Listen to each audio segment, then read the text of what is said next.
like, and subscribe if you find this video useful. Jesus said that a rich man has as much chance of getting into the kingdom of heaven as a camel has of passing through the eye of a needle. Why did Jesus say this? Because Jesus knew that in order to be rich, you must be able to profit off the labors of others. You must be able to profit off the labor and work of others. Kings and queens were the plutocracy years ago, centuries ago. Humanity wiped them out, got rid of kings and queens because all they did was profit off of the work of the common people. And then they called themselves kings and queens and said that they were mandated by God to have us serve them. After they were defeated, churches sprung up. And they said the exact same thing. I am the Pope. I am mandated by God to govern you. And what have they done? Let's look at the Vatican. They have enriched themselves. That's all the Vatican has done, is enrich themselves. A thing is what a thing does. If Christianity was such a great thing of God, they would not have had the Crusades going around killing and murdering people, taking their wealth and giving them God. That's not how it works, because the Spirit of God is in us all.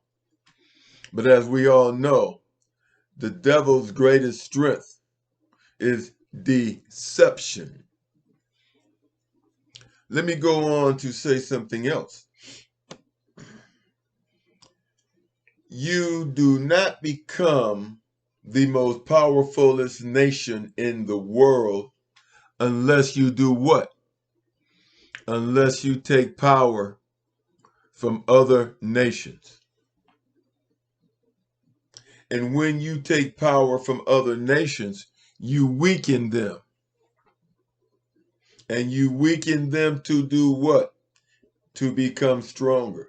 You take their resources. You take their resources. And we have what's called white supremacy. And what is white supremacy?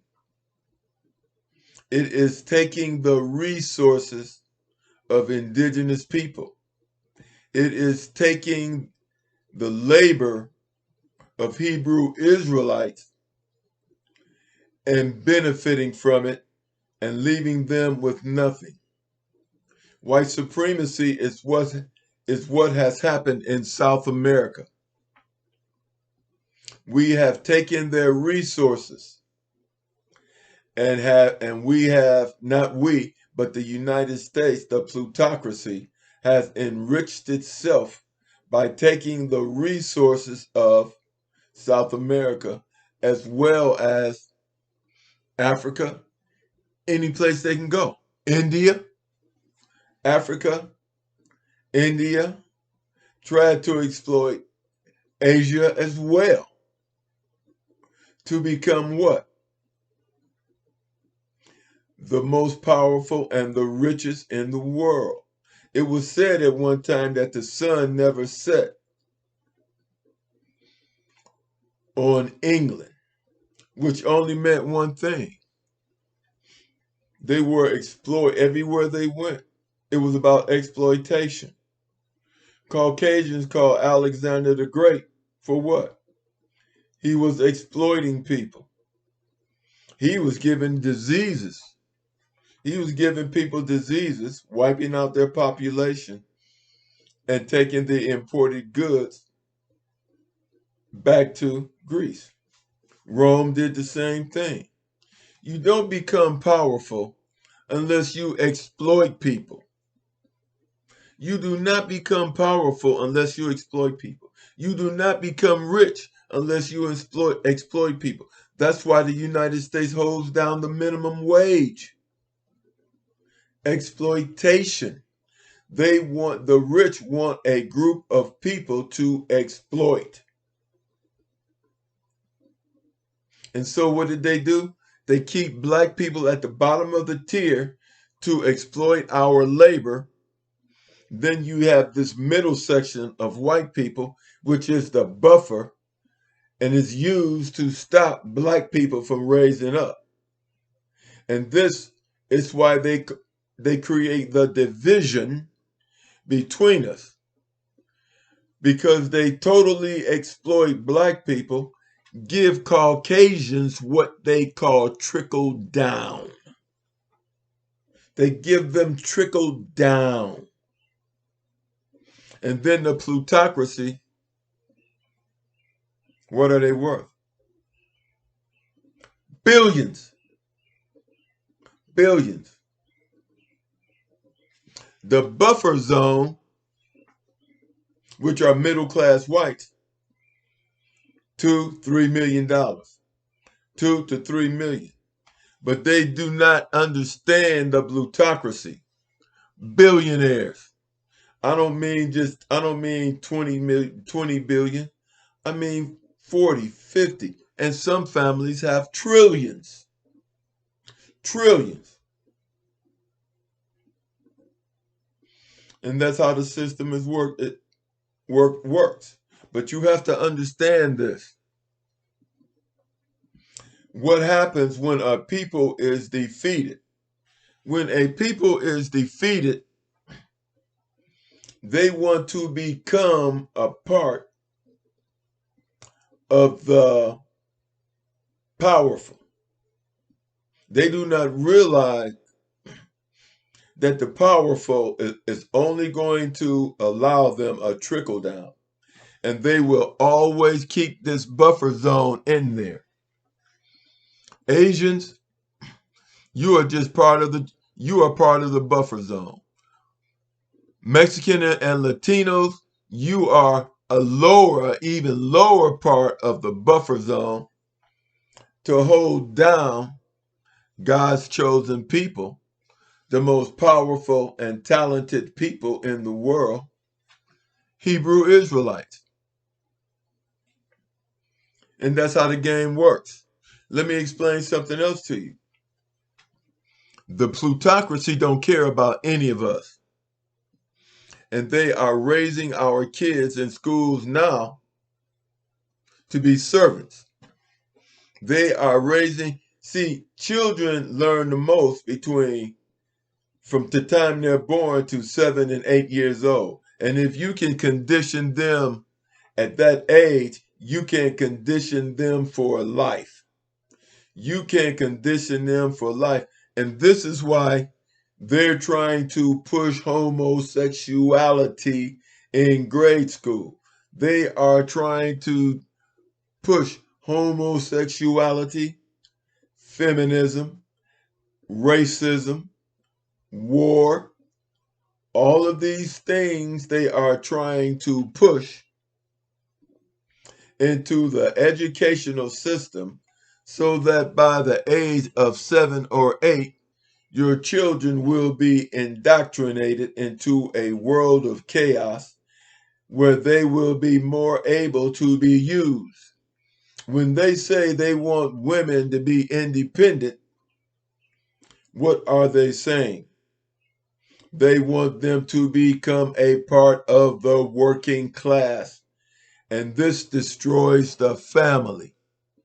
And this destroys the family. They want women to get divorced and to condition those children into a chaotic environment, better easily to control. And when you break up the family and you have women working and men working, you have a larger workforce. And if men and women do not marry, then their resources are not combined. You separate their resources, and now they have to work harder to maintain one household. Where it used to be two people maintaining a household, now it's one person maintaining that household, and that person has to work harder. And the harder a person has to work, the more their children will be left to be indoctrinated into this system in schools. That's why DeSantis wants to outlaw books, because he wants to hide the injustice that has been done to human beings. I will tell you this before I end. The Roaring Twenties was in the 1920s. It was created by Hebrew Israelites, free African Americans who invested in the country, built cities, towns, banks that did not exploit white people. They did not exploit white people. They shared the wealth.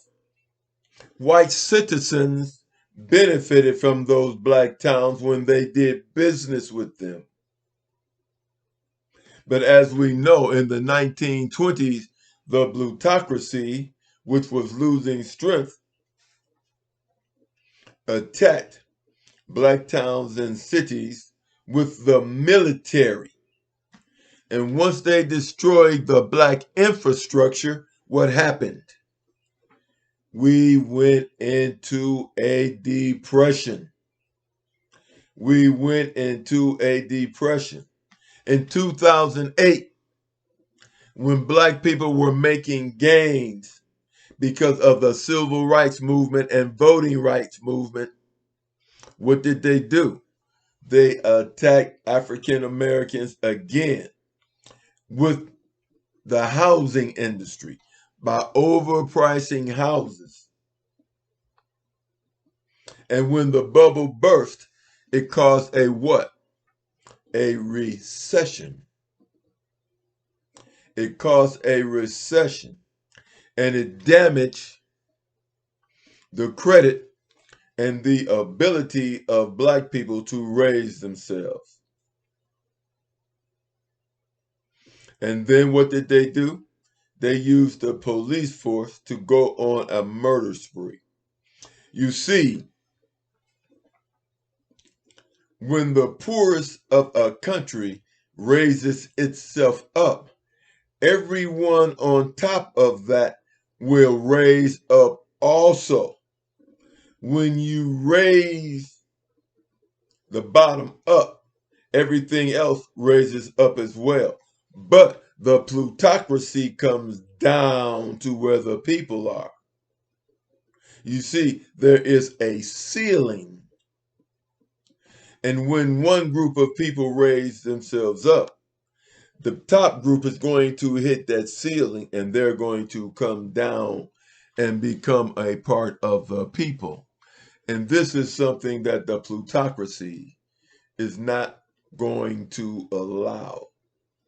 Therefore, reparations must be paid to raise the standard of living up of Hebrew Israelites. And when that standard goes up, it's going to raise the level of living for everyone else. But the problem is, defeated people want to join the plutocracy. They think the plutocracy is going to let them be a part of them. No, they will not.